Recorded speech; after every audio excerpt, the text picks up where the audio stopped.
네, 국민의힘 윤석열 후보의 부인 김건희 씨의 통화 녹취가 공개되면서 파장이 커지고 있습니다. 김 씨의 발언 가운데 사실과 다른 부분이 있는지 또는 법적으로 문제가 될 만한 것들이 있는지 박지훈 변호사와 정리를 좀 해보겠습니다. 어서 오십시오. 안녕하십니까? 예. 자, MBC는 나름대로 법원이 가처분 결정을 내릴 때, 인용 결정을 내릴 때 일부 인용이긴 하지만 네. 하라는 지시 사항대로 아마 충분히 따른 것 같습니다. 네. 그러다 보니까 이제 해당 전체 7시간이 훨씬 넘는 녹취 중에서 아주 일부분만 들어갔는데 이 제공한 측에서는 빠진 것들을 갖다 바로 우리가 그럼 내보내겠다라고 내보내는데 이거는 법원의 취지나 또는 결정과 배치되는 겁니까? 일단은 이 방송 중지 가처분을 넣은 게 채권자라고 표현해. 채권자, 채무자. 신청하는 사람 채권자. 예. 채권자는 김건희 씨고요. 채무자는 MBC였습니다. 그래서 그 받아들인 게 일부 받아들여졌는데 그 중에 9개 중에 2개만 방송해라라고 받아들여진 거고요. 예. 그것을 의무로 이행해야 될 사람이 MBC죠. 만약에 이제 필요하다면 다 소송을 사실 걸어야 됩니다. 그래서 소송을 걸기에는 사실상 매체가 너무 많기 때문에 예전 같이 공중파 방송이 한 서너 개 정도 될 때는 이게 가능한데 사실상은 지금 그 수범자는 MBC에 불과하고요. 나머지 이제 방송국, 인터넷 매체 같은 경우는 나중에 뭐 민사소송에 손해배상에 질 가능성은 변론으로 하더라도 그것을 하고 말고는 뭐 독자적으로 판단해서 하는 것입니다. 예. 명예를 훼손했다, 그렇죠. 좀 모욕적이었다라고 해서 나중에 민사로 손해배상하는 것은 그건 그렇죠. 완전히 이제 제껴놓고 뒤에 따지면 문제라는 거죠. 예. 그러면 다른 언론사가 그 녹음 테이프를 갖다가 전달받아서 그걸 가지고 보도할 때도 MBC에 인용됐던 이런 부분은 빼고 이런 것들은 뭐 어떻게 하고 이런 조치들 다 따라야 됩니까? 필요 없습니다. 소범자는 MBC입니다. 채무자는 MBC이기 때문에 만약에 예컨대 SBS, KBS가 그걸 받고 한다 그러면 다시 김건희 씨가 SBS, KBS 상대로 신청을 해야 되고요. 그게 인용이 된다면 또 가능한데 또 달리 인용될 수도 있고 기각될 수도 있는 거거든요. 그렇기 때문에 만약 그런 일이 일어난다면 방송하는 거는 자유고요. 다만 지금 일반 재판이 하나 있기 때문에 그거에 따라서 추후에 손해배상의 가능성은 아주 열려 있다는 것이죠. 알겠습니다. 국민의힘은 고발하겠다 그러는데 이 고발은 또 형사 문제이기 때문에 그렇죠. 또 그렇다면 국민의힘도 어려움은 있군요. 자, 김건희 씨가 얘기한 것 중에 법적으로 위반이 될 수 있나라고 하는 의혹들이 몇 가지 제기된 게 있는데 그 중에 하나가 선거법입니다. 기자에게 어떤 금품에 대한 얘기를 한 것 같은데 그 대목을 한번 들어보시죠. 우리가 되면 명수 씨는 좋지. 네. 개인적인 이득은 많지. 우리 남편 대통령이면 동생이 제일 득볼지 뭘 그래. 이재명 된다고 뭐 동생 챙겨줄 것 같아? 어림도 없어. 누나한테 가면 얼마 주는 거야? 몰라, 의논해봐야지. 명수가 하는 만큼 줘야지. 잘하면 뭐 1억도 줄 수 있지. 예. 여기 이 문제가 공직선거법에 명시돼 있는 겁니까? 그렇죠. 기부 행위를 금지하도록 돼 있고요. 또 예. 그리고 이 신문이나 언론기관을 하고 있는 사람한테 뭔가 뭘 주도록 못 주도록 돼 있습니다. 예. 그 조항에 지금 위배될 소지가 있다라는 겁니다. 예컨대 후보자 등의 기부 행위 제한에 걸릴 수가 있고 배우자도 마찬가지입니다.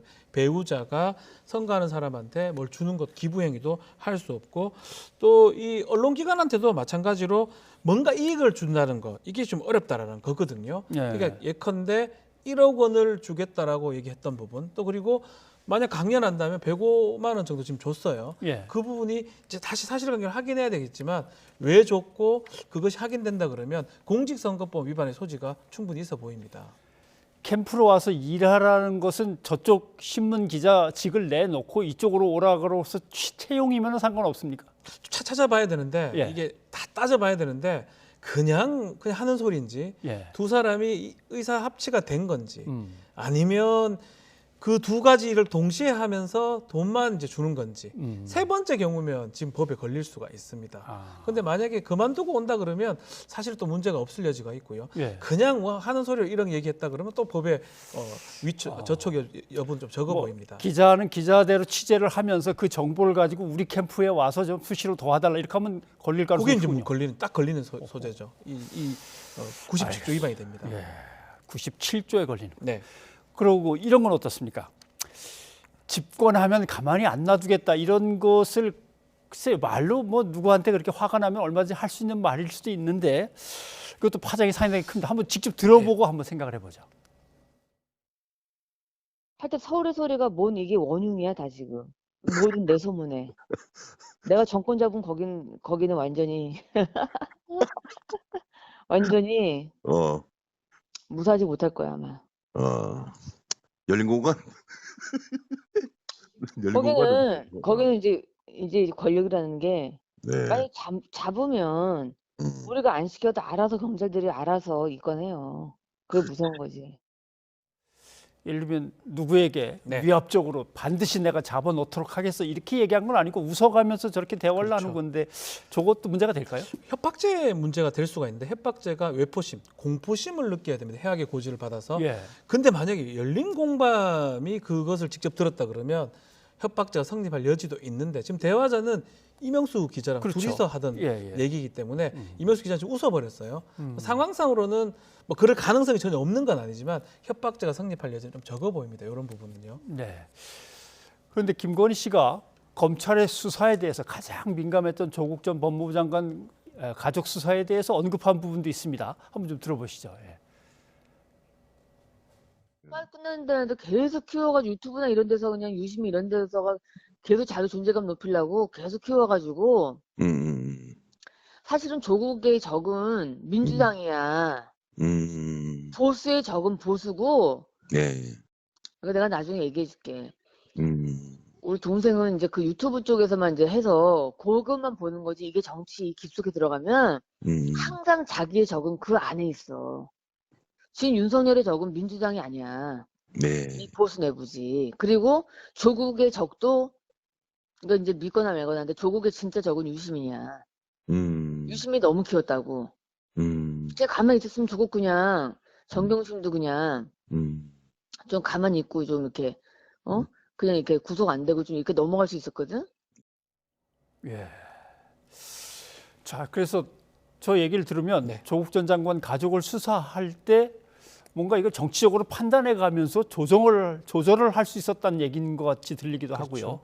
또 한편으로는 부부가 계속 상의를 하면서 수사 진행 사항을 설명하고 거기에 대한 의견을 또 얘기하면 그걸 듣고 이런 식으로 지냈나 하는 이제 의혹 두 가지가 드는 것 그래서 같습니다. 법적으로 봤을 때는 뭐 이걸 갖고 뭐 어디에 걸린다고 얘기하기는 좀 어렵지만 가장 문제되는 게 검찰총장의 배우자였다는 거거든요. 예. 저런 얘기를 한다는 게 일반인이 봤을 때는 뭔가 영향력을 행사하거나 아니면 뭔가 들은 바가 있는 게 아닌가 충분히 오해할 여지가 있고요. 예. 아마 이명수 기자 또 이것들 들었던 많은 국민들이 아마 생각할 가능성이 있습니다.